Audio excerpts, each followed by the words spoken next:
podcast Cinema Aventura. That's just funny.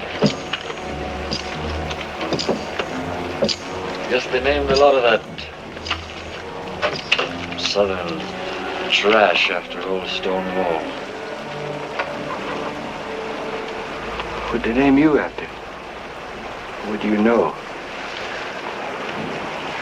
I'm saying that Stonewall Jackson was trash himself. Him, Lee, and all the rest of them Rebs. You too. You're a low-down lying Yankee. Prove it. No, Torre.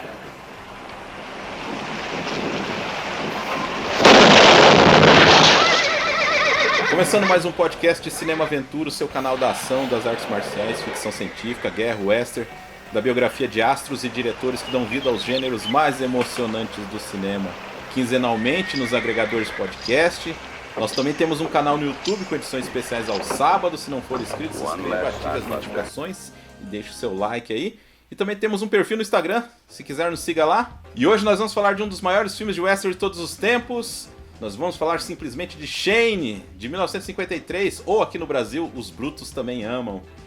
E nesse duelo ao amanhecer, eu fazendo a contagem, sou Marcos Damiani Lobo. You bought me a drink the last time I was in here. Now I want to buy you one. You ain't gonna drink that in here. You guessed it. Os duelistas, ele, Daniel Fontana. You speaking to me? I don't see nobody else standing there. Opa! Eu achei que a gente vinha aqui pra falar de Vencer ou Morrer do Van Damme, né? Mas tudo bem, Quase. pode ser Shane mesmo. Brincadeira. E ela novamente retornando aqui ao Cinema Aventura, rápida e mortal, Bianca Zasso. You mind putting down that gun? Then I'll leave. What difference does it make you leaving anyway? I'd like it to be my idea. Pois é, mais uma vez falar de Shane. Eu acho que o Joey que chamou ele, mas ele só volta aqui pra mim. Muito bem, né? Uma hora ou outra esse filme acaba aparecendo aqui no Cinema Aventura. Que pra alguns, olha, eu tava dando uma olhada assim pra alguns. Tem gente que fala que o filme é superestimado, né? É um filme superestimado, mas pra nós aqui que participamos aqui desse programa aqui, não é o caso. A gente vai rebater essa afirmação aí, né, de superestimado. Um dos maiores clássicos do western. Eu acho que Shane é profundo nos temas dele. Eu acho que ele prefere trocar a ação e o heroísmo, aquela coisa assim, por questões mais complexas, como o sacrifício, a moralidade, né? Ou até mesmo, como a gente vai comentar aqui, lutas de classes, né? Rivalidades a respeito disso. Então, tudo registrado pela fotografia em Technicolor do Loyal Grips, que é extraordinário. Você vê aquela vastidão da natureza, assim, nos primeiros grandes trabalhos em cores com o western. E além de trazer o Alan Ladd em seu papel mais famoso. Então, essa foi olha, gente, eu sei que vocês são apaixonados por filme. Eu vou assim, basicamente eu vou só mediar aqui o duelo, porque é a terceira vez que eu assisti o filme. E eu sei que vocês já devem ter assistido umas 10 vezes cada um, no mínimo. Inclusive nós fizemos no Formiga um episódio sobre o Shane em 2023, ocasião em que o filme estava completando 70 anos, né? Que era um momento bem adequado para revisitar esse filme. Que sim, conforme você falou, tem inúmeras questões assim muito mais complexas do que parece.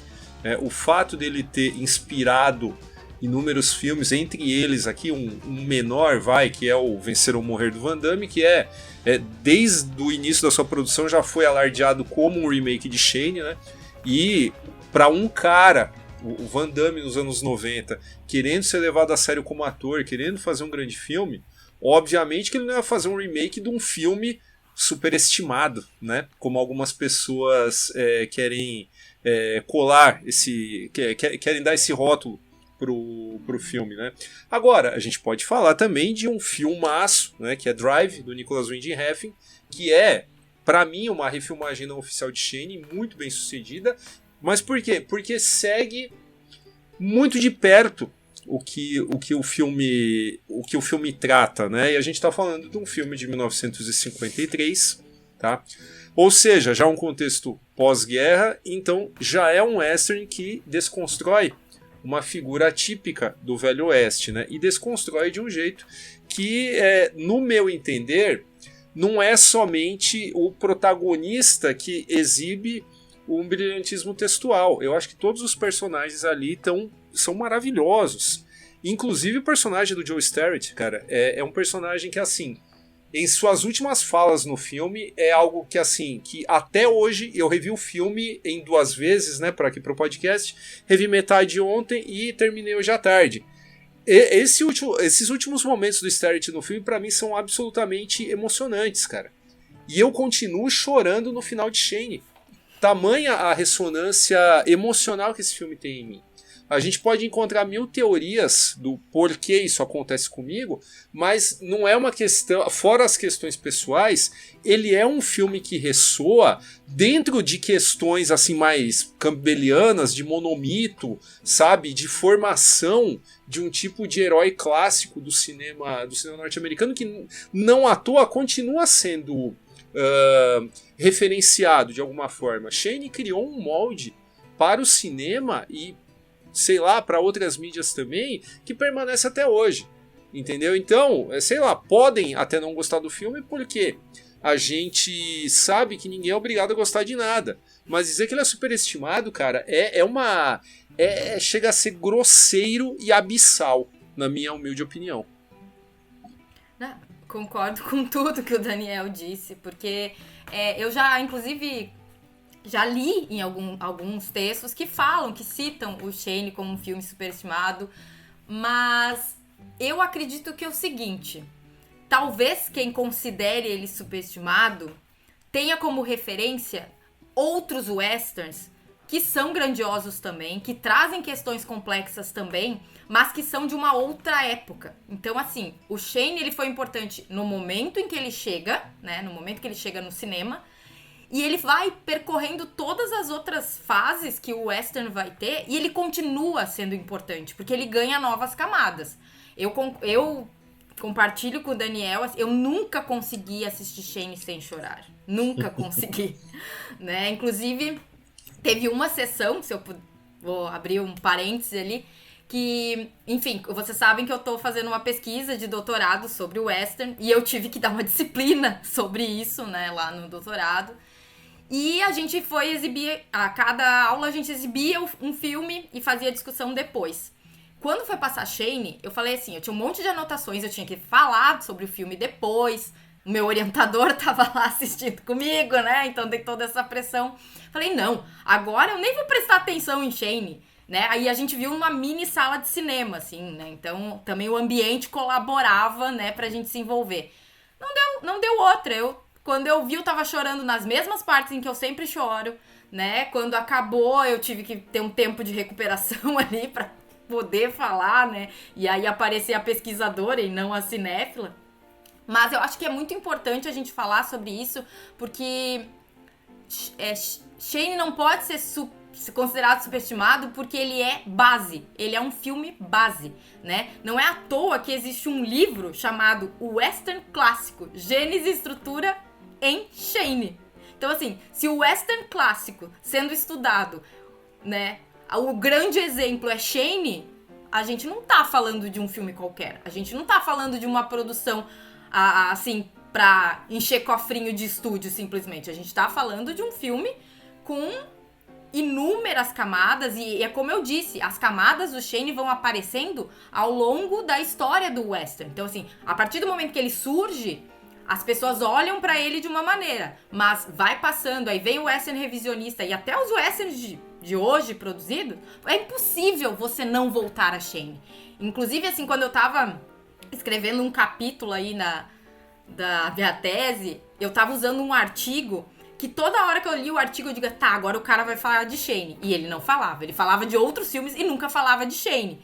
E aí eu lembro que eu disse pro meu orientador, eu digo assim, essa criatura não fala de Shane, em que mundo ele vive? E ele disse, então tá na hora de você falar de Shane. Aí então, nos momentos em que eu achei ali que Shane tava cuspido escarrado no texto, né? Mas o cara queria usar outros filmes. E eu entendo, né? Porque se a gente pensar que o George Stevens é um bom diretor, mas ele não é um nome... Não é o primeiro nome que a gente lembra quando se fala de western, né? A gente lembra de várias coisas que ele fez, mas ele não é o primeiro nome. Ele não é um John Ford, não é um Howard Hawks, né? Um primeiro, assim, grandioso que a gente lembra.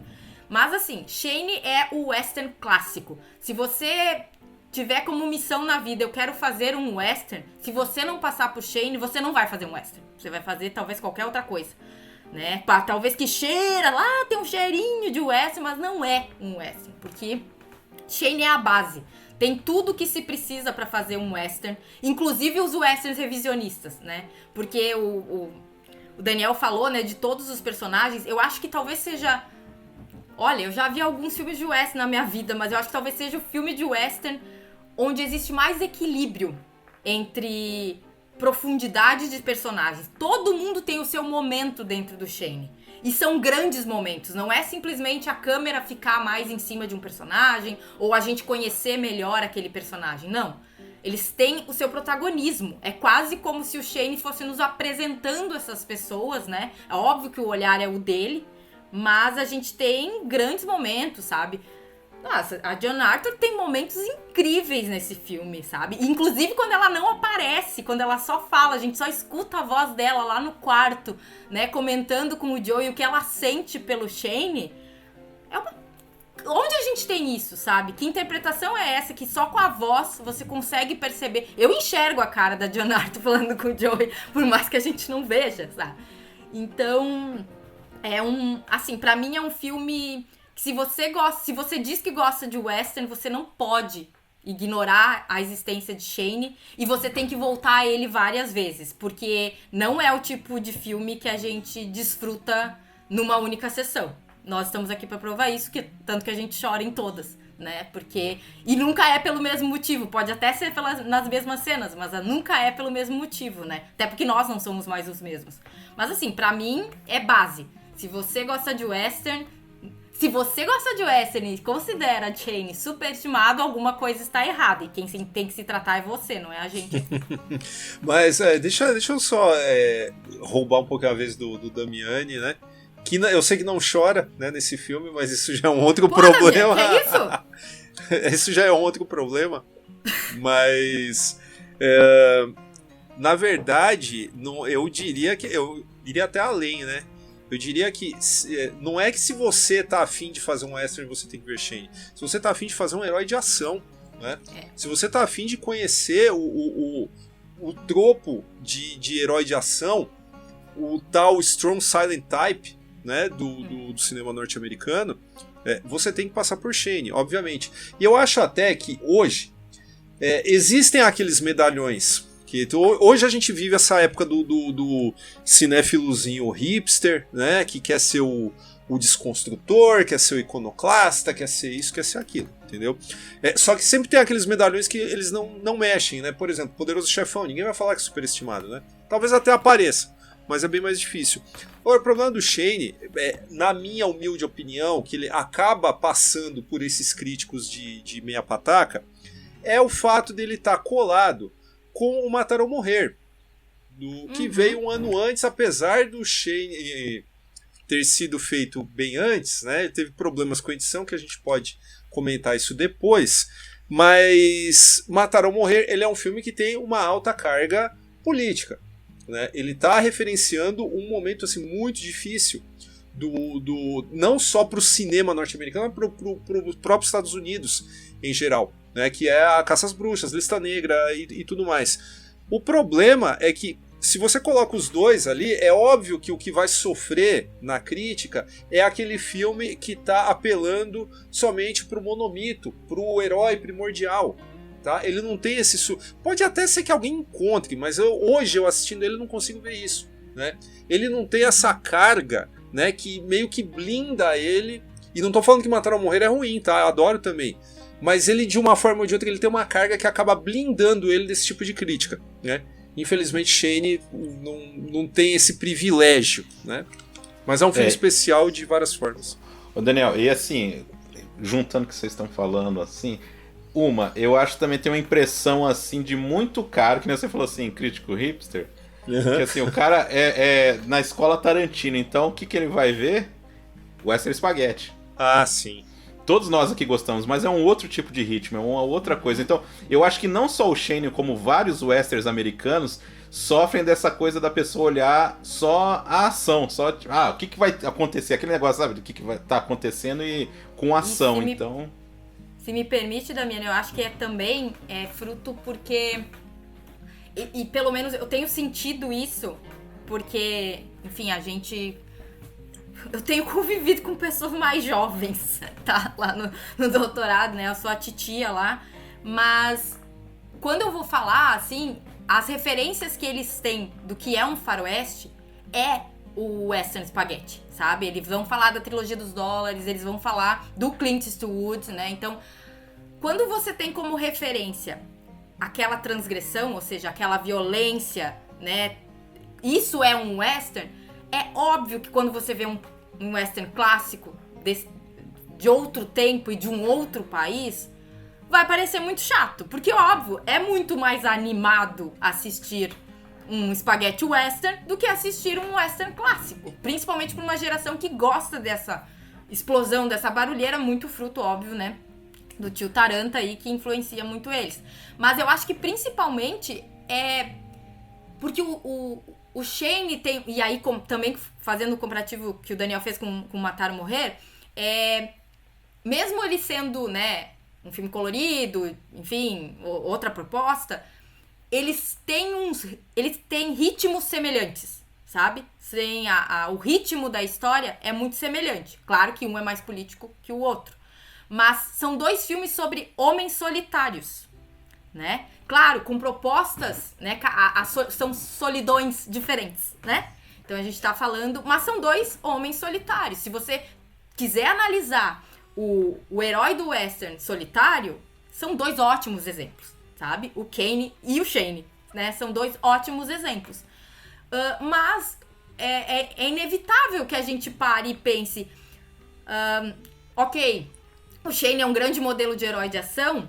Sim, mas é a base, sabe? Se você quer dar mais movimento pra esse herói de ação, você pode dar, mas a base ainda vai ser o Shane, ainda vai ter aquela estrutura, sabe? Então eu acho que o que falta às vezes, principalmente pra quem xinga Shane, é essa visão de que você só teve o Spaghetti Western porque teve Shane. Sabe? É uma coisa, é uma evolução. Os italianos assistiram os clássicos do western para poder fazer os seus, né? E a proposta é outra, a produção é outra. Então a gente tem que levar sempre isso em consideração. A melancolia que tem em Matar ou Morrer e em Shane, você não vai encontrar em muitos exemplares do Spaghetti Western. Talvez você não goste da melancolia, não é que você não gosta do Shane, né? Você não tá acostumado ali a vivenciar a melancolia desses caras, desses cowboys.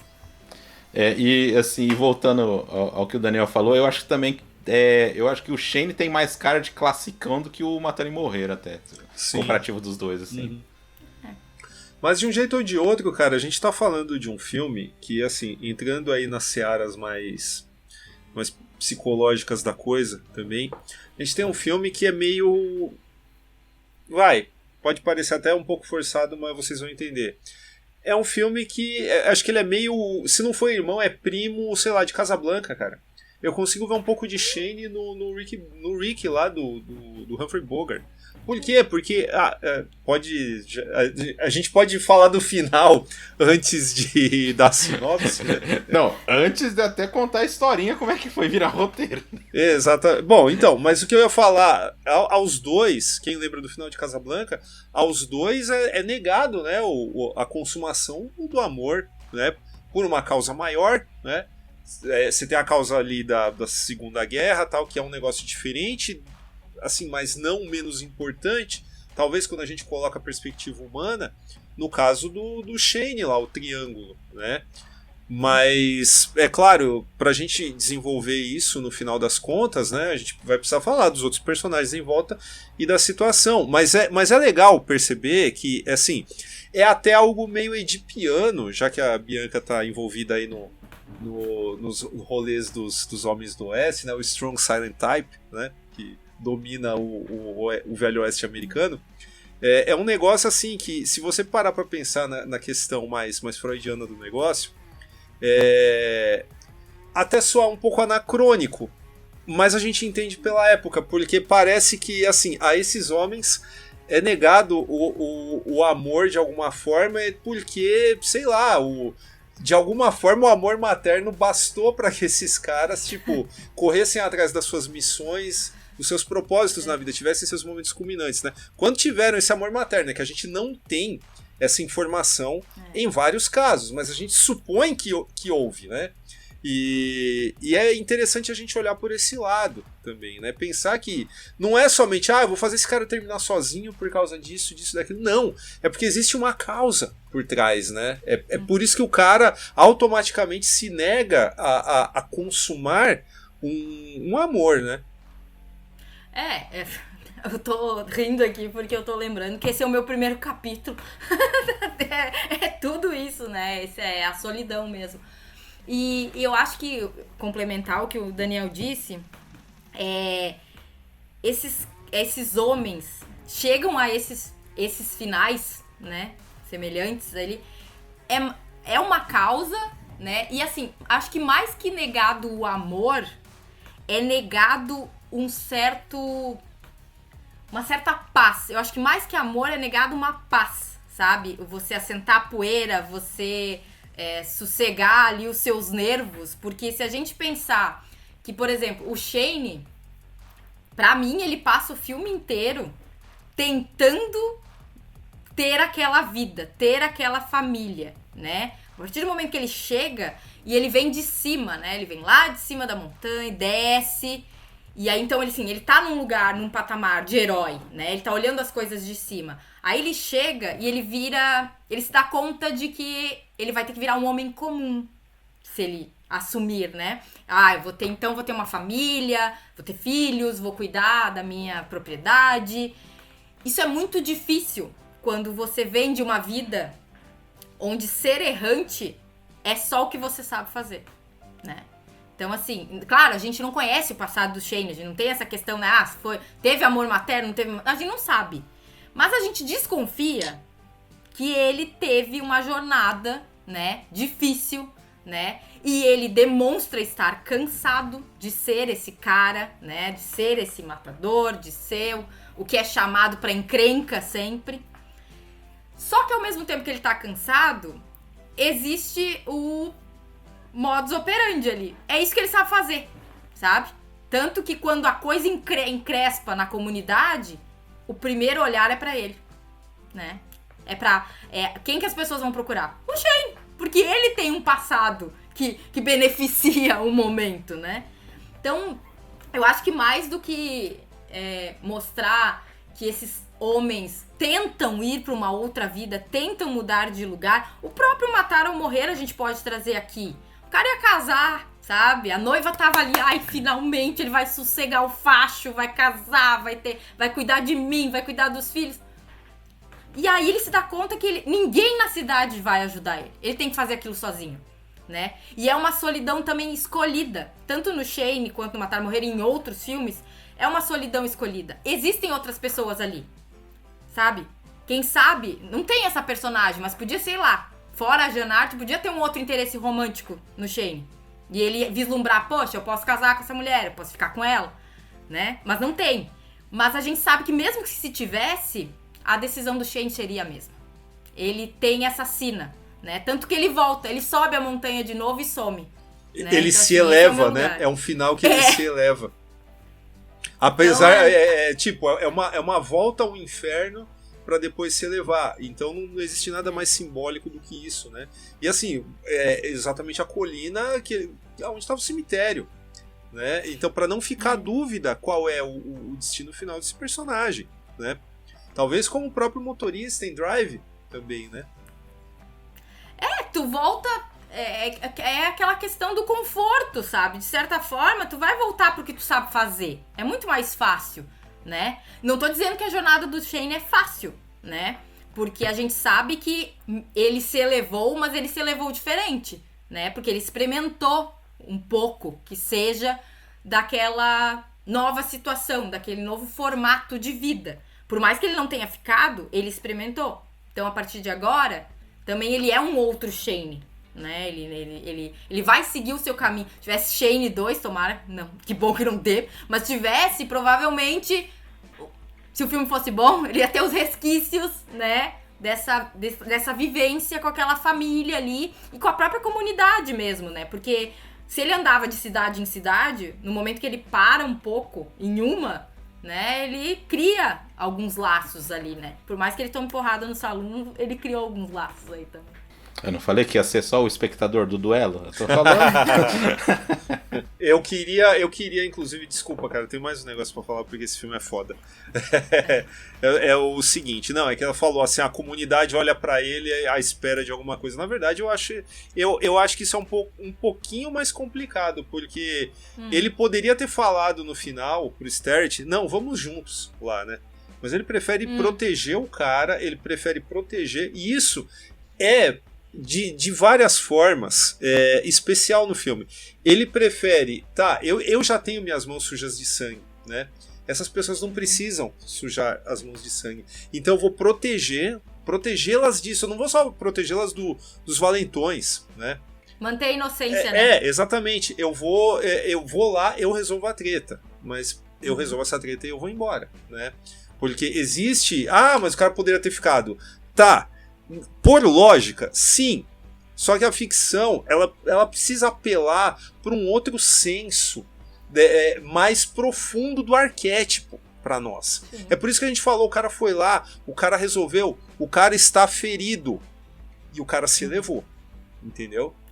Sabe, se isso não é uma imagem poderosa, sabe, se nego vai ficar com picuinha, mas o cara não precisava ter feito, vai pra puta que pariu, caralho, entendeu? Sabe, essas coisas elas evocam uma outra sensação pra nós, e se faz sentido de uma forma mais poética, mais alegórica e mais até mitológica, para usar uma palavra mais assertiva, então é exatamente isso que a gente precisava pro final do filme. Uhum.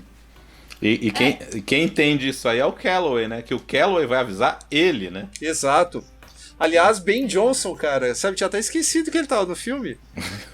Tá lá fazendo sua parte pra vida. Não, mas eu lembrei de outra coisa.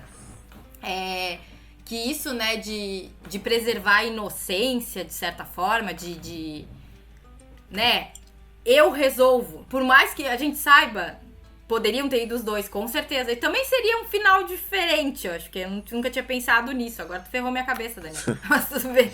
Mas tem uma coisa que eu queria falar aqui que eu anotei, é a elegância do Shane, que era diferente, mesmo naqueles tempos, né? O Alan Ladd, inclusive, foi muito questionado ser escolhido pro papel, porque ele tem uma cara de quem nasceu bem, de quem teve vida mansa, né? E a própria construção da direção de arte, né? Ele não tem a roupa comum do cowboy, né? Ele tem uma coisa mais elaborada. E se a gente pensar que ele chega com cores claras, né? Um cara loiro, alto não, né? Não. Bonito e tudo mais. Também quebrava um padrão, sabe? Porque não é o rosto que você imagina ver de um cara que era matador de aluguel, né? E mesmo assim, a gente continua acreditando nele, né? Porque a postura dele é a postura do matador. O modo como ele chega na cidade é o modo como um matador chega em um lugar. Mas ele não tem a figura, né? Então, e justamente também por isso eu acho que é esse o grande imã pra Diane Arthur. Que é quase assim, que ela tem um homem bruto em casa. Bruto no sentido de trabalhar no pesado, de tocar aquela propriedade. Ele não é um cara violento com ela, ele parece ser, digamos, vamos chamar de bom marido, né? Só que ele não tem o charme do Shane. Então aquilo atrai ela, é um tipo de homem que ela não conhece, né? E isso também, e o Shane sabe disso, ele sabe que ele provoca ela, mas ele também sabe que ele tem que mantê-la ali, até porque ela tem o Joey. E eu acho que o Joey pesa muito também nessa decisão do Shane, né? Essa figura da criança, essa figura do menino que precisa ser criado, né? pra se tornar um grande homem, tanto que ele diz, né, seja um bom homem no final, então é quase como se fica aí, não sai que nem eu daqui, né. E esse lance da roupa, inclusive, ela tem até um ar de até super-heróico, né? Porque o cara, ele pendurou... Não digo por isso. Eu digo porque ele chegou, ele trocou essa roupa, ele enfiou ali num canto ali, né? E quando ele precisa voltar, ele coloca essa roupa de novo, né? Então, existe aí também um simbolismo, né, da roupa que faz o personagem também, né? E muda ali uma chavinha psicológica do cara. Isso também é muito interessante. Nós falamos do Matar ou Morrer, né? E é um caso que a Paramount ela não apostava nesse filme, né? Isso é importante a gente colocar aqui. Demorou muito para o filme ser lançado por conta dos problemas de edição e tudo mais. Só que é interessantíssimo a gente perceber que isso era para ser um produto classe B do estúdio, né? E mais ainda, cara, a gente depois pode voltar ali pra falar de como... Não, Daniel, é importante falar que é baseado num livro, né? Sim, que foi um sucesso de vendas, inclusive, né? Até por isso, num espaço muito curto de tempo, acho que o livro é o quê? 48, né? 49. 49. Então, no espaço, pra época, era um espaço curto de tempo, Sim. né, cara? Hoje, às vezes as coisas acontecem mais rápido. Mas naquele momento, cara, por conta, né, do George Stevens... E a vivência do George Stevens, a gente falou de westerns do pós-guerra e tal, a vivência do George Stevens como veterano da Segunda Guerra também faz diferença. Aqui a gente já vai falar da violência no filme, que não é tão óbvia quanto parece, né? Mas tem a questão que o filme, por conta desses embrólios, essa demora do cara que filmava muito e depois se enrola para editar um filme que nem é tão longo para os padrões da época, né? A intenção era ser um filme meio rápido, né? Sim, exatamente. Mas aí entra em cena um cara que foi uma das inspirações para o Tony Stark dos quadrinhos, né? Howard Hughes, né? Para quem o filme foi oferecido, né? E esse é um embrolho assim, muito interessante porque o fato do cara ter demonstrado interesse nesse filme mostra pra Paramount que fala, pô, mas se o cara tá interessado, isso significa que a gente tem algo de valor aqui, né? Então a gente não pode relegar isso a um lançamento tipo classe B que vai passar em drive-in. A gente vai fazer um grande lançamento desse filme, né? E deu no que deu. Os caras, tipo, eles conseguiram realmente um grande sucesso. É mais uma prova, cara, que executivo quase sempre não sabe de porra nenhuma, né?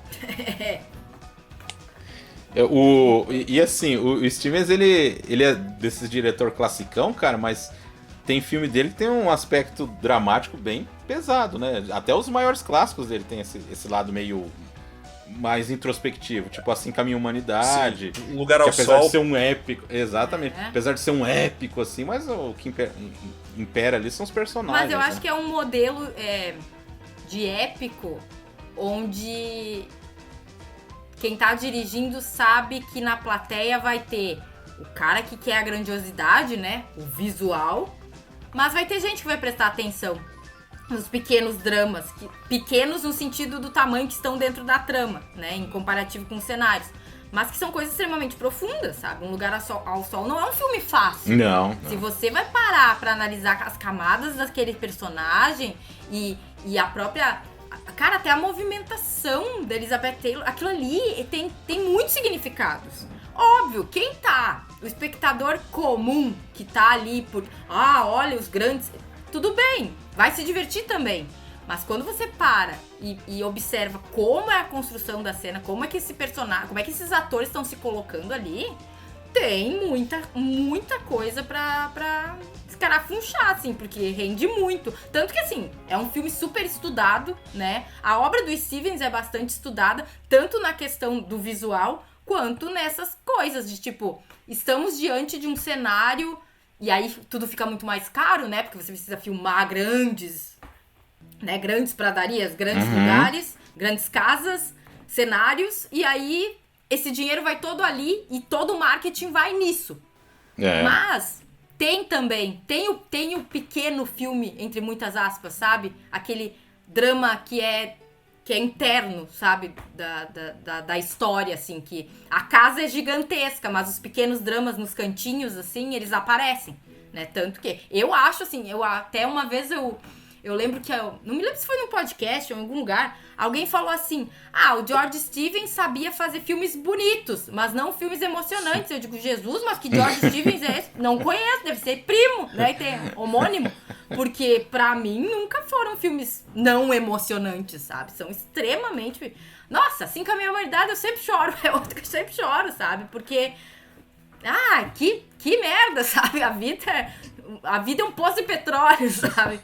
Então é complicado, assim, mas eu concordo. E assim, o Stevens deu sorte, né? Porque talvez esse filme tivesse um lançamento, talvez nem tivesse, né? Sim.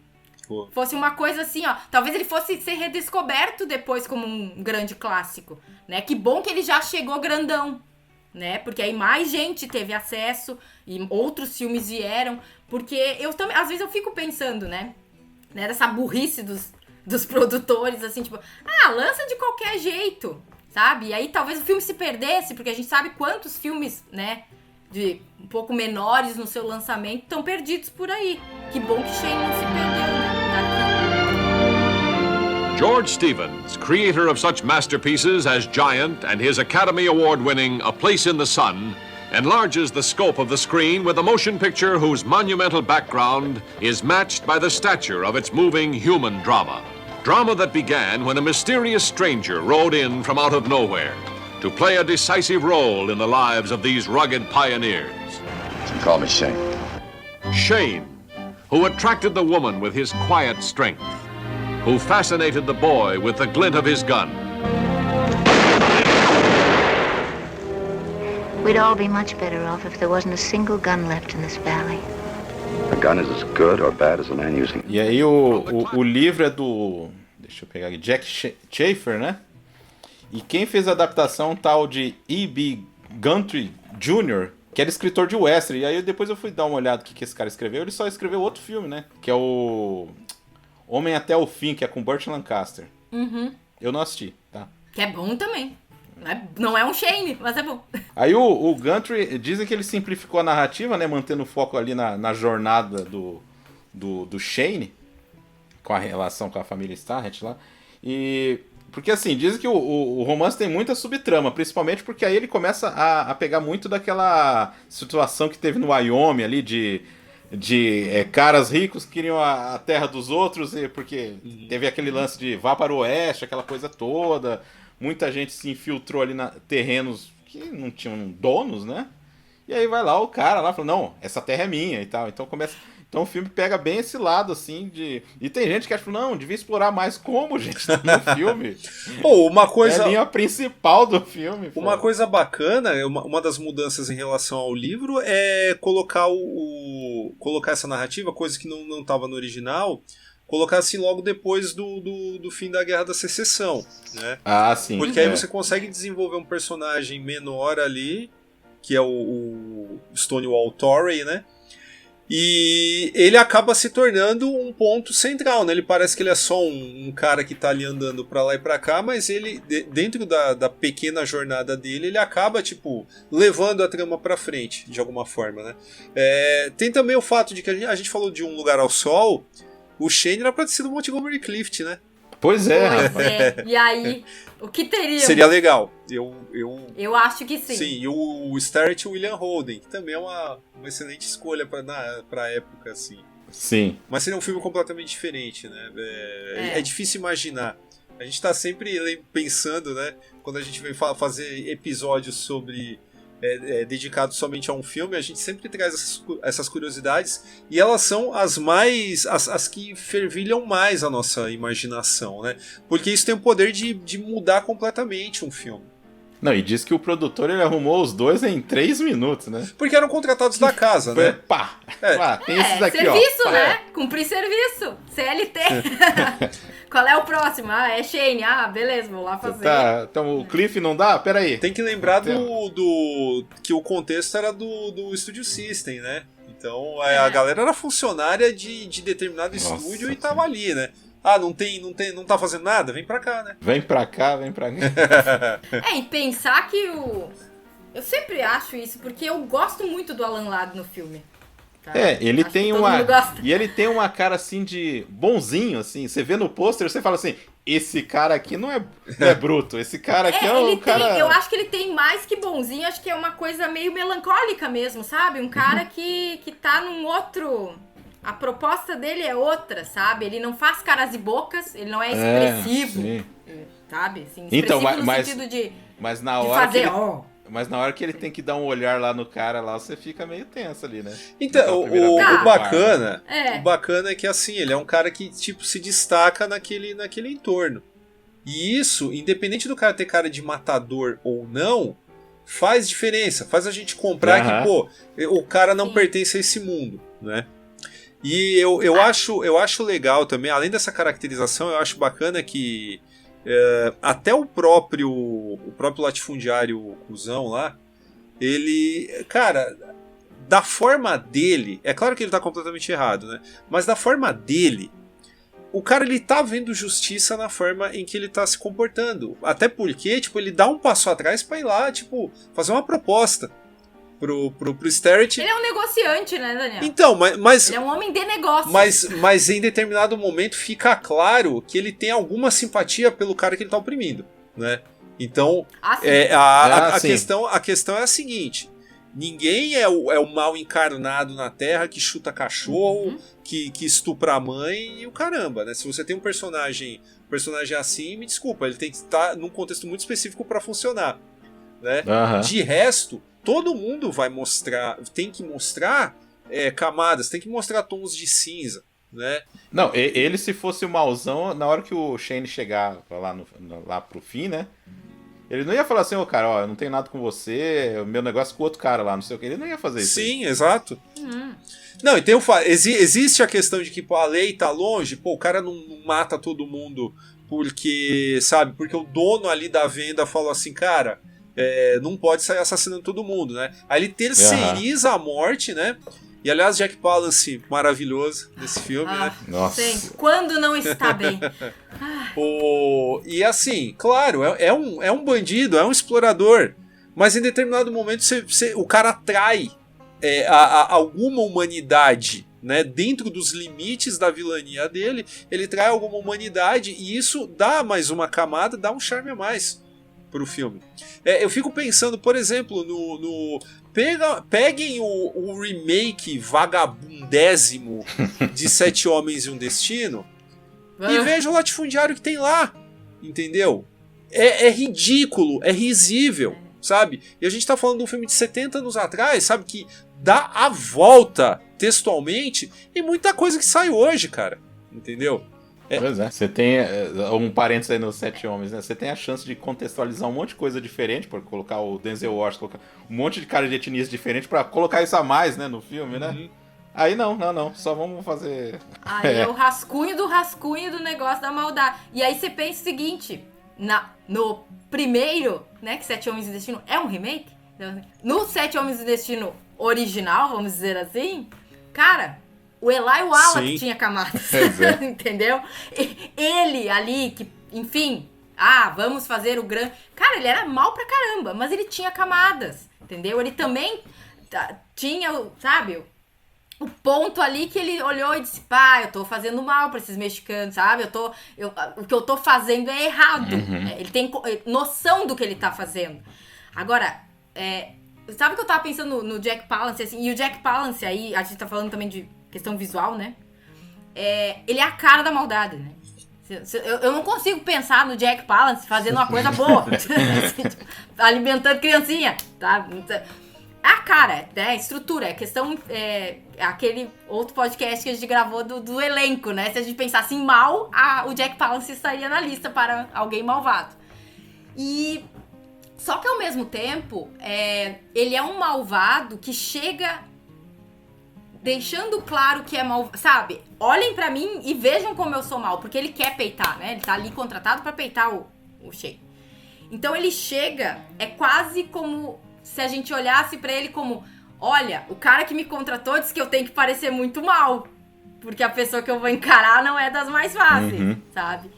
Então, mesmo nisso, o filme é sutil, sabe? Você entende que aquele cara foi contratado e que ele tem que agir daquela maneira, né? Ele não é que ele tá fazendo um espetáculo ali. Ele diz, eu tenho que deixar claro que eu sou o bandido, que eu vim aqui pra fazer o mal, né? Então, e ele deixa. E, cara, eu acho o Jack Palance um ótimo ator. Me desculpe, sabe? Muita gente critica, e eu já li alguns textos assim, que ele é superestimado. Superestimado né? Escolha a palavra que quiser. Muitos pis. Porque aí, quando ele vai duelar com... Ali que tem o Alan lá. Cara, são dois rostos que deixam claro quem são. Mas, ao mesmo tempo, como a gente conhece de onde eles vieram, os contextos... Cara, é um duelo que ganha muito peso, sabe? Não é o chapéu preto contra o chapéu branco. É outra coisa. São dois homens com as suas marcas, com as suas questões... Sim, ali cada um por um motivo específico tendo que se enfrentar. Cara, se isso não é ser um clássico, se isso não é uma base pra fazer um filme, eu não sei mais nada, tá? Superestimado. Quem será que disse pela primeira vez essa frase, que Shane é superestimado? Você viu que ela falou assim, não é chapéu preto contra chapéu branco, é porque ela tá, como é que se diz, depreciando Era Uma Vez no Oeste, né? Não, mas aí é outro nível, né? Eu tô falando do básico, eu não tô falando da revolução. Leone faz revolução. Deixa ele lá. Ele merece só pra ele. É interessante, né? Bom, Jack Palance em começo de carreira, tanto que não era nem Jack Palance, né? Era Walter Jack Palance, né? Pois é, ele era do teatro, né? Sim. E tem um lance aí nesse cara que é assim, né? Falou do vilão perfeito, né? Acho que o Jack Palance... Cara que tem que ser mal, né? Tipo, o Jack Palance, se não for o Jack Palance, podia ser o Henry Silva, né? Também, que nasceu para ser vilão. Mas é interessante que o cara que vem com habilidades assim, sobre-humanas para fazer, para desbalancear, né, o negócio, ou para balancear, no caso, né? Porque os caras do mal não tinham um cara tão competente na bala, né? E aí esse cara vem pra fazer a diferença, pra mudar ali o equilíbrio e o caralho. Isso é importante pra nós aqui, porque é com ele uma das cenas que eu acho mais contundente em Shane, que é justamente o personagem que nós já citamos até um pouquinho tempo atrás, que é o Torrey, né, que infelizmente tá no lugar errado na hora errada, né, e os caras tipo vão ali forjar uma discussão para que o cara seja baleado, né? Então assim eles vão se livrar de um lavrador ali no meio, né? E amedrontar os outros.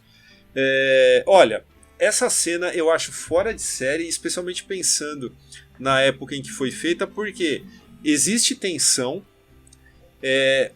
o estrondo da bala, né? Que todo o trabalho sonoro do Shane, inclusive, ele merece um comentário à parte, porque ele tem um cuidado também. São poucos tiros disparados no filme, mas quando eles aparecem, eles dão aquele impacto. Esse momento é um deles, né, na hora que o Torrey é baleado, né? Que, aliás, vamos lembrar que aquela andadinha do Jack Palance na calçadinha de madeira, sim. Cara, e o cara na lama. Ela pra quem não sabe, é homenageada até em Taxi Driver, né? Então, Sim. Tem outro Taxi Driver aqui também. Tá falando comigo lá. É verdade, exatamente. Tá falando comigo. E a resposta do outro também é a mesma, né? Que tipo, não tô vendo mais ninguém aqui. Sim. O Calloway fala lá. E aí, você tem também, falando em trabalho sonoro, você tem também um trovão, né? Ali, tipo, meio que pronunciando que a merda vai acontecer de algum jeito, né? E aí o cara é baleado, né? E foi a primeira vez que o cinema mostrou no mesmo take uma arma disparada e um cara caindo.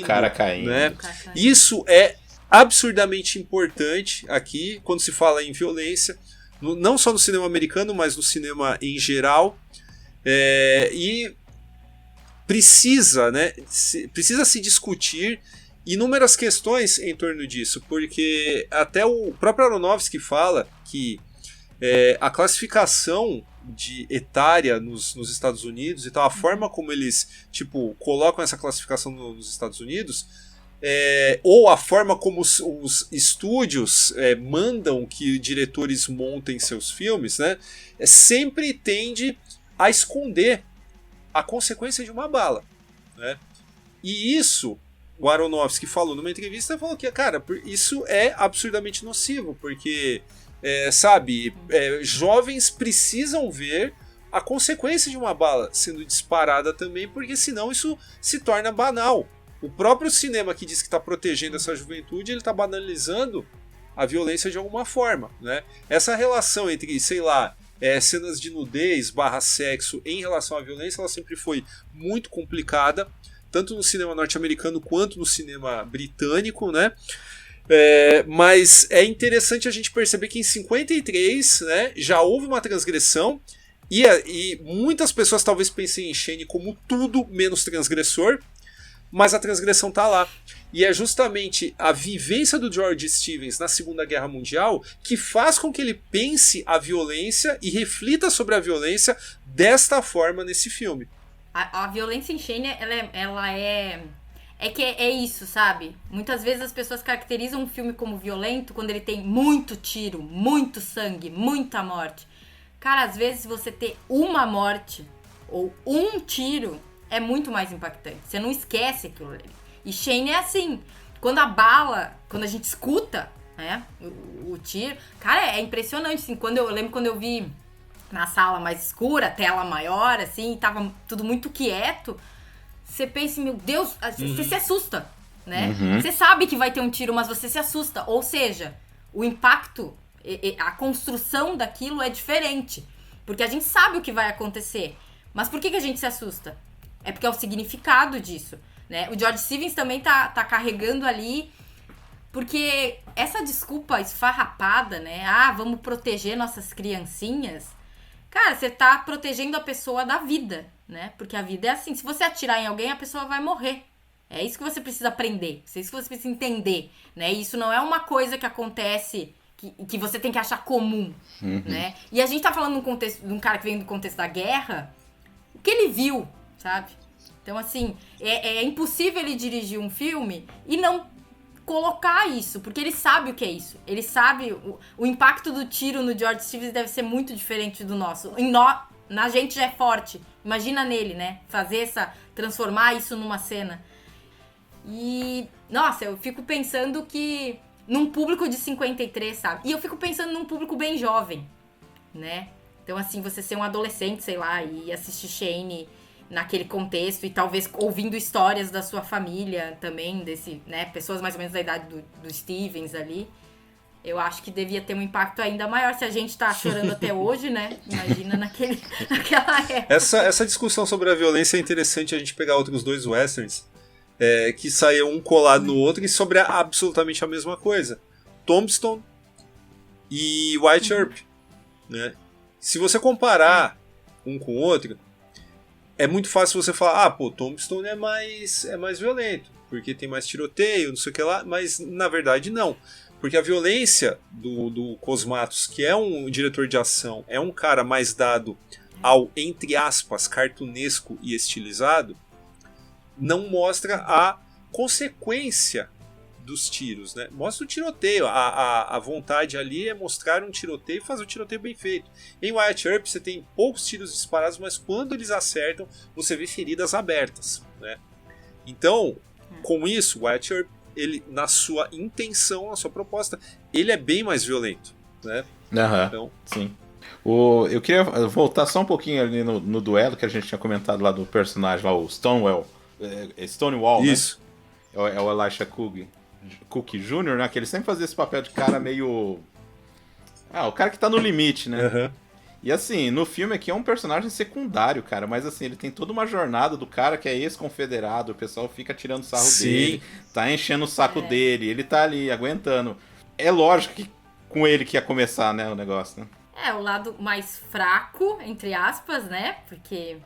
Mas aí pra você ver, todo personagem tem uma jornada. E assim, e não é uma provocação dos vilões, é uma provocação, brincadeira entre eles. Aí ele achou que era o momento dele agir, né? Tem esse tipo de lado também, né? Aquela hora que ele vai lá no bar sozinho, lá encarar os caras lá, ele já tá querendo alguma coisa mesmo, né? Porque ele foi, o outro falou, preciso pegar no seu... não, eu vou lá com você, né? Já é uma postura de desafio, né? Tanto que ele não fala pra ninguém que tá indo, né? Porque ele também não concorda, né? Então, isso é interessante, porque que nem o Starrett lá, que é o... Como é que é o nome do ator? Van Heflin. Van Heflin, né? Que é um cara que quase morreu, né? Ele se ferrou pra fazer esse filme aí, né? Levou soco na cara, quase morreu afogado, que o barco que ele tava naufragou, ele teve que nadar no rio, né? Aquela coisa toda. E, assim, a gente não falou tanto dele, que o Daniel tinha começado lá a falar dele, que ele é um personagem incrível, cara. Que, assim, ele também tava esperando um aliado à altura dele mesmo pra poder combater os caras, porque ele não arrega. Exato. Desde o começo do filme, é ele que é o cara que tá lá, tipo, resistindo aos bandidos ali, vamos falar assim, aos fora da lei, vamos falar assim, né? Ele tem um espírito de liderança, né, ali dentro. Só que talvez faltasse o tempero ali do, né, de que ele, querendo ou não, por mais corajoso que ele seja, eu acho que no perfil pai de família ele ia ter a coragem de atirar em alguém, assim, tipo, né, do nada, assim, né, tanto que ele vai aprender. Né, mas a coragem, eu acho que ele enxerga no Shane, assim, ó, é a coragem que me falta, né? Eu sou corajoso, eu tô aqui batalhando, mas isso que ele faz, eu não faço, né? Ou pelo menos eu acho que eu não consigo fazer, né? E aí vai ter uma troca entre eles ali. Eu gosto muito daquela cena, eu lembro do meu orientador dando risada a cena em que eles arrancam a árvore, ele e o Shane, e aí ele assim... olha ali, 2 caras sem camisa, todos suados, sei o quê. Tipo, aí eu lembro que eu falei pro meu orientador, eu digo assim, olha, isso daí é quase uma assinatura de parceria, sabe? Eles precisam trabalhar juntos, é quase como se o Van Heflin dissesse, me ajuda a tirar essa árvore daqui, se a gente conseguir, a gente consegue vencer esses caras. Né? E aí o meu orientador levou pro lado, né? Eu tô suave. Cara, não é isso. É outra coisa. É um contrato em outro departamento. Porque pra mim é ali que eles se unem. É ali que o Van Heflin enxerga assim, tá, é esse cara que eu preciso, né? É ele que vai me ajudar nessa jornada. Vou trazer ele pra dentro da minha casa, né? Tanto que abriga o Shane, né? E abriga mesmo, né? A briga de troca também, porque eles conversam bastante, né? São 2 personagens que trocam ali, que eles estão... Porque, sabe uma coisa que eu acho engraçada? Porque a Jan Arthur, ela recebe o Shane, né? Ela é a mulher responsável pelo lar, né? Então ela recebe o Shane no sentido de afeto, né? Então, né, lugar pra ele ficar, a roupa pra ele vestir, não sei o quê... mas o Van Heflin acolhe ele no sentido de você pode ficar aqui, você é um homem que pode viver aqui, né? Então, como se ele desse uma oportunidade, né? Porque daí simbolicamente ele entendeu que o Shane quer ficar por ali, né? Construir sua vida ali, e ele dá a mão, diz assim, então tu fica aqui, depois tu faz a tua vidinha ali, mas pra começar eu te dou uma força. Mas tu vai ter que me ajudar. Mas é mais complexo, né? Porque em nenhum momento dá a entender que assim, esse cara que é durão, ele vai fazer frente. Ninguém queria chegar no limite ali, né? O que é a diferença fundamental, sei lá, dessa trama, sei lá, filmada hipoteticamente nos anos 80 ou 90, né? Ninguém está à vontade com a violência, né? Talvez só pro lado dos vilões, porque eles estão, sei lá, intimidando todo mundo. Eles têm um objetivo claro. O objetivo do lado certo do filme é somente constituir sua vida. Então ninguém quer pegar em arma, ninguém quer, sabe? Então beleza, aparece o cara lá. Só que assim, essa parceria é aonde o personagem do Starrett...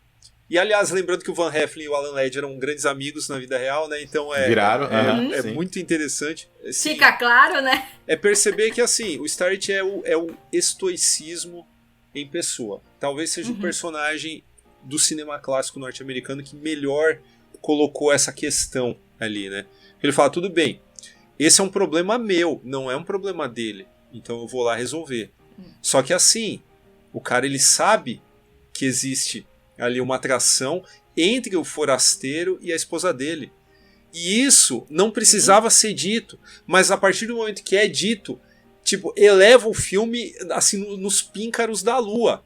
O cara fala, Aham. olha, eu posso ir tranquilo agora, porque eu acredito que você tem alguém que pode cuidar de você se eu faltar. Talvez alguém que cuide até melhor. Putz. Entendeu? Cara, isso é devastador de várias formas, né? Foda. Então, é assim, o cara, ele simplesmente sacou o lance. E aonde, tipo, em narrativas mais comuns, mais rasteiras, isso ia se tornar um antagonismo entre os caras, se torna o maior laço, né? O cara, ele, tipo... É a mulher exato, que e une aí, eles. porra, vamos lá então, né? E aí que tem o grande desfecho do filme, né? Que assim, que é o único problema que é...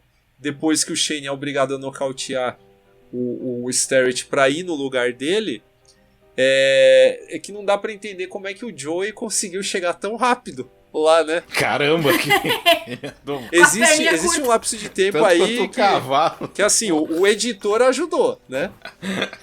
Ou alguém tem uma criança muito... E o cachorro também Mas tava bem treinado, né? Cachorro até entendo, mas moleque. Mas mesmo assim... Não, é isso que o Daniel falou. Fiquei pensando aqui que... daí pode ser que eu seja muito romântica, vai ver, eu tô ficando velha. Mas nas últimas vezes que eu assisti Shane, eu enxerguei também uma certa...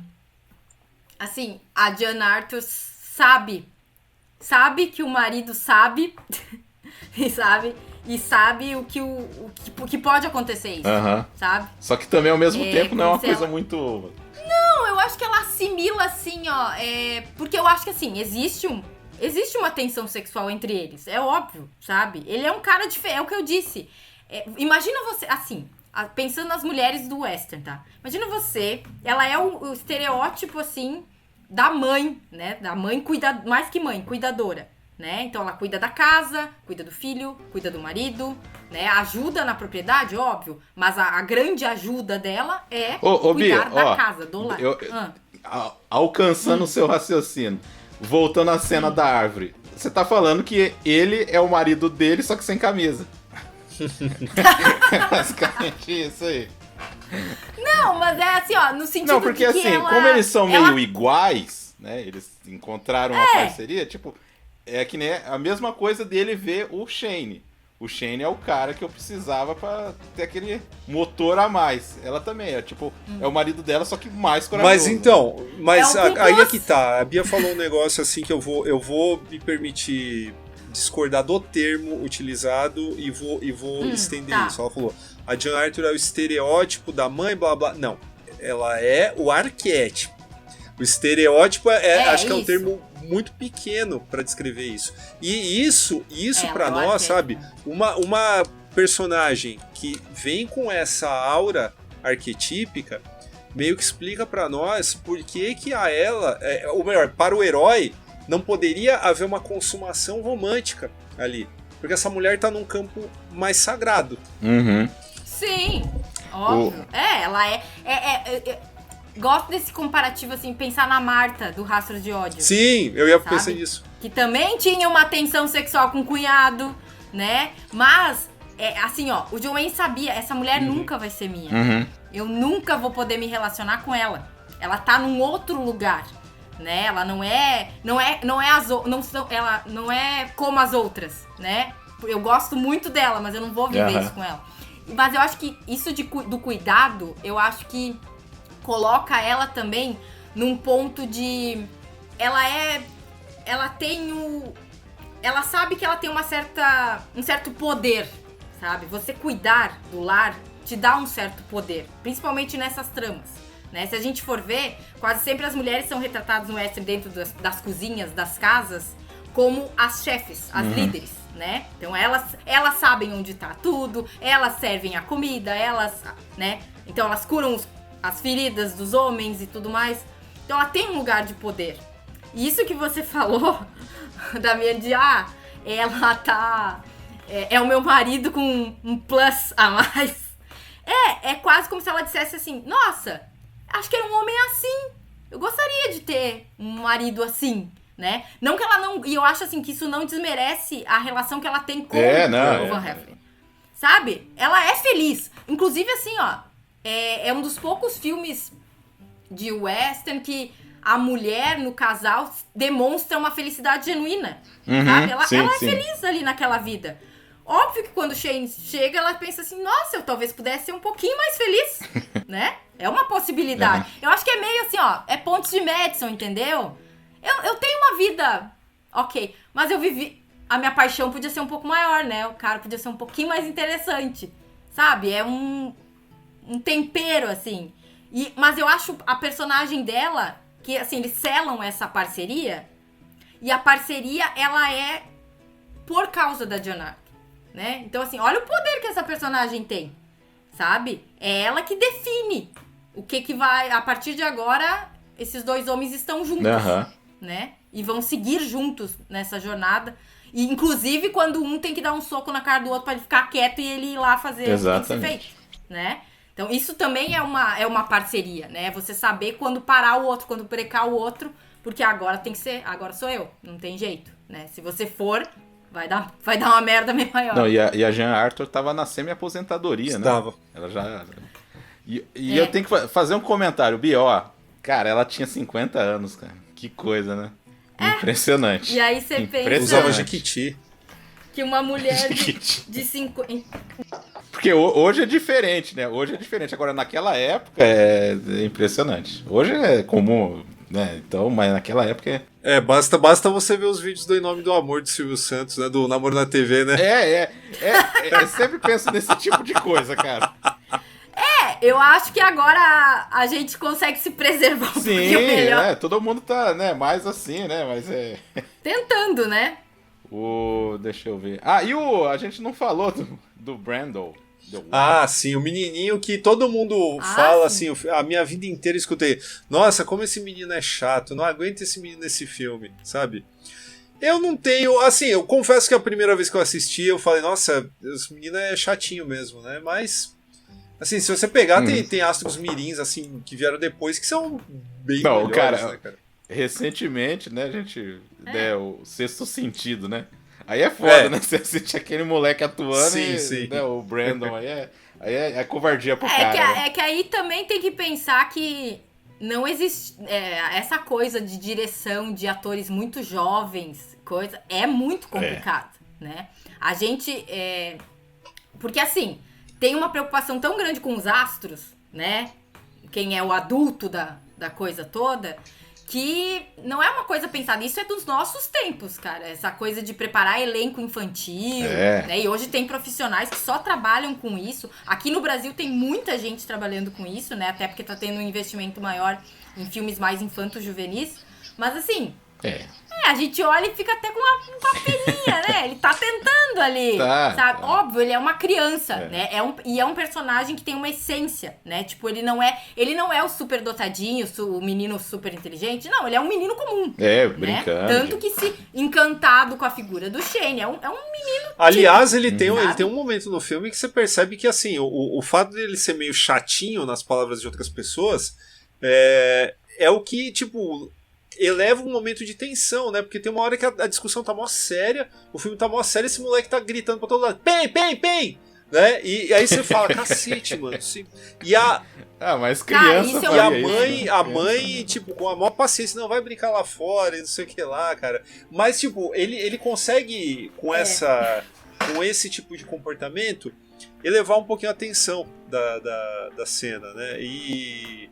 assim, falam que ele era um capeta, né, no set, né? Se jogava na lama e não sei o que lá. Cara, imagina o inferno. Nossa, cara. Ia ser tipo o filho da... assim... como é que é o nome? Da Ellen Burstyn, Alice Não Mora Mais Aqui. Isso, a peste. É a cena onde fica claro que é uma criança, sabe? Porque isso só uma criança faria. Só uma criança não perceberia que o negócio tá feio. Ele ia continuar brincando de cowboy, brincando de atirar, sabe? Por quê? Porque na cabeça dele ele só enxerga o Shane. O Shane é um grande atirador, eu quero ser também, sabe?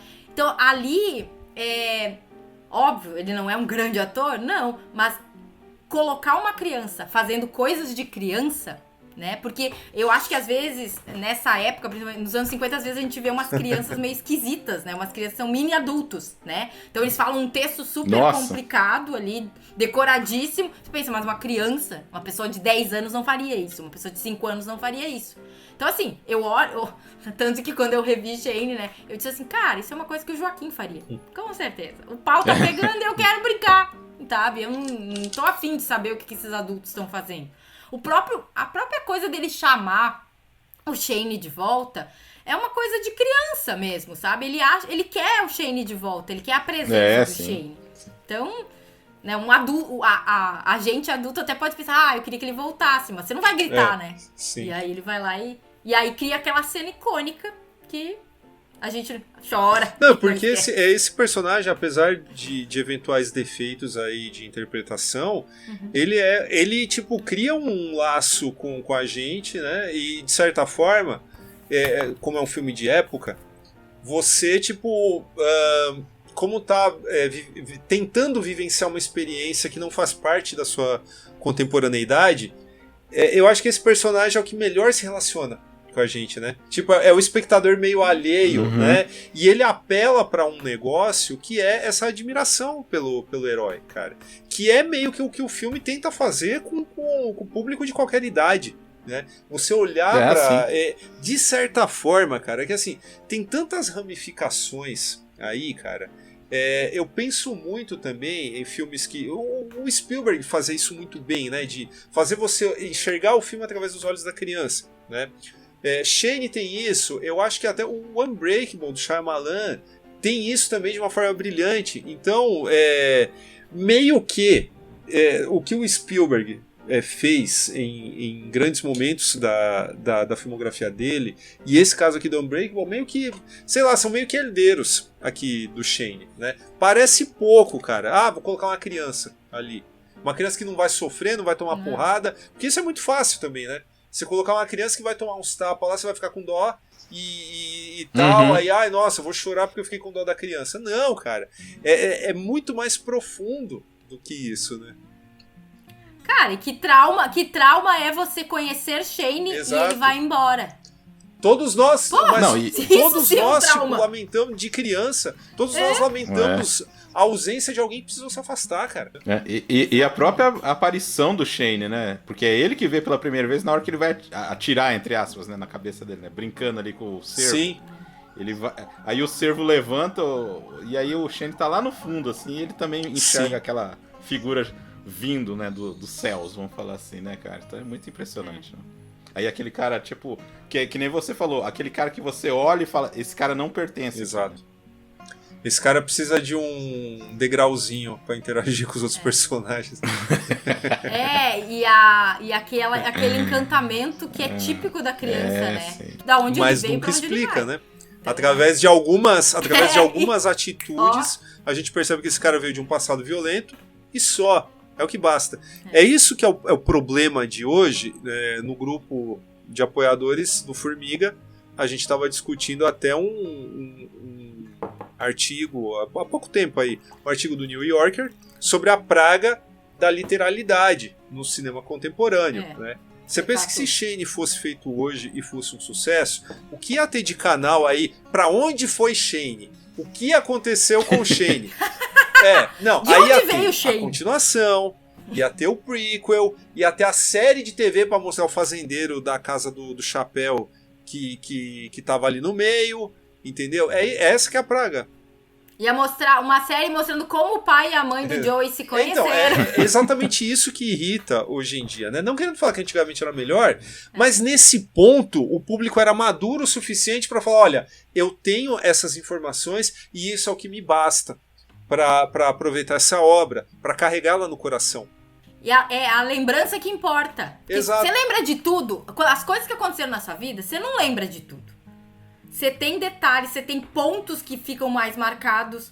Isso é a experiência de um filme, sabe? Eu acho que assim, chega a me irritar um pouco uma pessoa que diz assim, tá, mas pra onde ele vai? Cara, dane-se pra onde ele vai. Eu quero saber, eu vivi com ele aquela 1h30, entendeu? E isso me bastou. É isso que eu vou lembrar. Você não sabe a vida de todo mundo que marcou sua vida, né? As pessoas tomaram seus rumos. Enfim, por mais que você tenha convivido, sei lá, muito tempo com alguém, você nunca sabe tudo, né? Você nunca vai ver o final. E nem os meandros. Que a gente, às vezes, conhece uma pessoa, a gente conhece uma faceta dela. Agora, tem certos segredos que não... E, tipo, fez diferença? Não. Então, deixa quieto. Enterra junto com a pessoa, sabe? Então, essa maturidade falta. E eu acho o seguinte... Shane ter feito sucesso mostra a maturidade do público da época. Uma coisa que eu queria falar lá no começo, antes que vocês estavam falando. Sabe uma frase que eu adoro, cara? Que na hora que tá tendo a briga no bar, um cara aleatório fala assim: o problema desse país é esse, não tem um patrulheiro a 160 quilômetros daqui. É verdade, fala mesmo. E, tipo, é meio e é legal um alívio porque... cômico discreto, assim, dentro do filme. Exato. Porque é legal que o filme tem muito contexto da época dele, Sim. né? Isso que é legal, cara. Você realmente entende a vida daquelas Você pessoas. sabe, Damian, que eu tenho a Jane Tompkins, que é uma pesquisadora. Ela tem um livro maravilhoso chamado West of Everything, que é sobre literatura de West, né? Eu acabei tendo que usar porque, né, tem que... Claro. Mas ela fala uma coisa que os livros, a literatura western, tinha uma preocupação muito grande com o contexto. E muitas vezes se pensava tanto nesse contexto que a partir dali eles criavam personagens. Então, sabe, não é aquela coisa, eu quero contar a história do fulano e da Beltrana. Não. Qual é o contexto? Esse período. Então, a partir desse período, o que se destaca, né? Que tipo de personagem tem que ter pra gente falar desse contexto, né? Pra gente trazer o contexto pra dentro, né? Pra verificar, claro. E tinha uma pesquisa histórica muito grande. Se a gente vê os grandes livros da literatura western, eles... Nossa, é aula de história, né? Tem horas que você...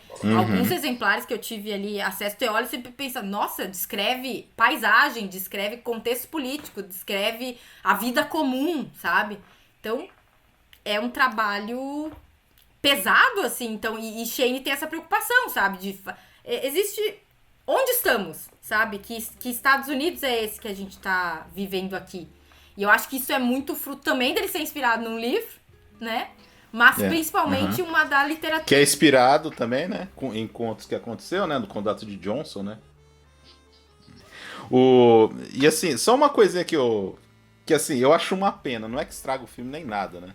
Mas assim, tem toda essa grandiosidade de você, usar um Wyoming mesmo, onde que aconteceu a guerra lá e tal. E assim, infelizmente aquela cena foi feita em estúdio, né? A cena da festa, né? Dá uma... destoa bastante, né? Destoa bastante. Não me incomoda tanto, sabe? Não incomoda, mas assim, vendo o que eles estavam fazendo e de repente uma cena ali que você vê, eu acho que é estúdio mesmo. Cara, mas assim, vamos lembrar, a gente comentou assim que tinha muita coisa filmada nesse filme, que estourou prazo, não sei o que lá. Eu tava olhando a trivia do IMDb e a cena em que o Shane vai praticar o tiro lá, mostrar pro Joey, cara, foram 119 takes, cara. Jesus, amado. Ó, parabéns. Os caras falam do Kubrick aí, ó. Então, cara, é incrível isso. Cara, agora pensa nesse elenco que devia estar bem faceiro de fazer todos esses takes, todos esse cansar, sabe? Porque dizem que virou lá tipo um salão de pôquer o set, né? Que os caras varavam à noite jogando. Fazer alguma coisa, né? Estão gravar filmando, não acaba nunca. Sempre que eu ouço falar em tipo dezenas de takes pra um filme, cara, eu lembro do bebê falso lá no Sniper Americano do Clint, cara. Que assim, claramente o cara viu aquela cena e falou: não tem bebê de verdade, foda-se. É um take, acabou. Vamos fazer essa porra e vamos embora, né? Cara, de saco Tem hora cheio pra voltar no pra dia, casa. Né? O filme teve muito problema, que nem o Daniel falou, filmaram um monte, teve problema com a trilha sonora, né? Que usaram uma trilha sonora, não gostaram, mandaram o Victor Young fazer outra trilha sonora em cima, né? E fora usando o Technicolor pela primeira vez, assim, pra valer mesmo na Paramount, eu acho que foi o único filme com a Jean Arthur que a gente vai poder ver ela em cores, né? Também, né? E assim, cara, o filme demorou 1 ano e meio pra ser montado, então. Isso que eu falei, né? O Mataram Morrer ele começou depois e conseguiu ser lançado antes, né? E aí a gente pensa, né? 1 ano e meio é muito tempo, né? Que filme a gente muito teria se ele tempo. tivesse, sei lá, sido editado em 6 meses? 3 meses? A gente não sabe, né? Talvez tenha umas poeiras, baixar umas poeiras aí pra esse... Porque eu acho o seguinte, talvez se ele fosse, né, não tivesse esse monte de take, esse monte de problema, e ele fosse, assim, um filme a toque de caixa, a gente talvez estaria aqui falando de Shane por alguns pontos, porque tem coisas realmente muito boas, e eu acho que isso não se perderia numa outra edição, tanto assim. A própria cena da festa ali até me dá uma coisa meio onírica, sabe? E a gente não sabe também se não tinha uma cena antes. É uma cena importante, né? exatamente. É. E assim, tipo... Porque é um ponto que todos aqueles coadjuvantes que estavam meio ali, eles se encontram e aí eles têm uma importância. Porque o Shane dá uma sumida, assim, no filme, nesse período, assim, né? Ele dá uma sumidinha. Assim. Não, e a hora que o Starrett, tipo, olha e percebe, né? Tipo, cai a ficha, né? Do chameguinho que tá rolando ali. Sim, né? Se não cair ali, por favor. Eu fiquei pra fora, né? Ele até comenta assim, eu fiquei pra fora ali, pendurado lá na cerca, né? E aí você vê também que o Alan Ladd é bem mais baixo que o cara também. Gente, eu acho que a gente falou tudo, né? Tem mais alguma coisa? Tudo sobre Shane a gente nunca vai falar, Daniel. É aquelas coisas que eu sempre comento quando é filme muito grande, né? Nunca vai ser o suficiente, né? Daqui a algum tempo a gente pode fazer outro podcast sobre Shane. Tanto que eu tô aqui pela segunda vez com o Daniel falando de Shane. Então, a gente falou mais do que tu falou daquele vídeo, né? Ali a gente, tipo, em menos de meia hora... porque você tinha falado... Na hora, assim, eu não pesquei, assim, que você tinha falado podcast ou vídeo. Eu falei assim, cara, mas podcast não. Foi vídeo. Acho que foi vídeo. Foi na tela.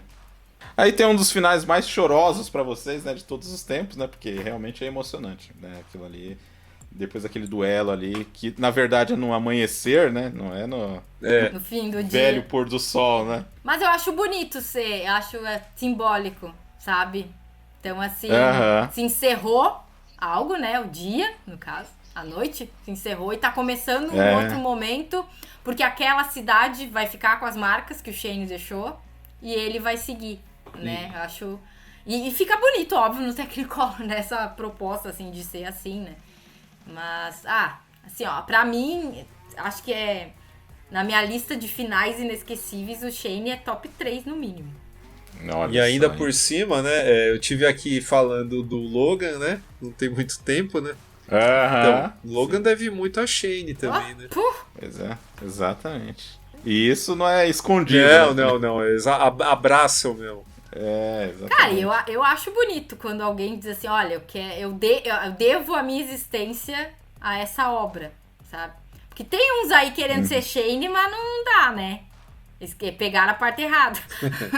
Talvez não seja nem tão emocionante quanto no final do filme, mas nós vamos nos despedindo aqui pra falar desse grande clássico. Eu sabia que esse tiroteio ia ser bom demais, viu?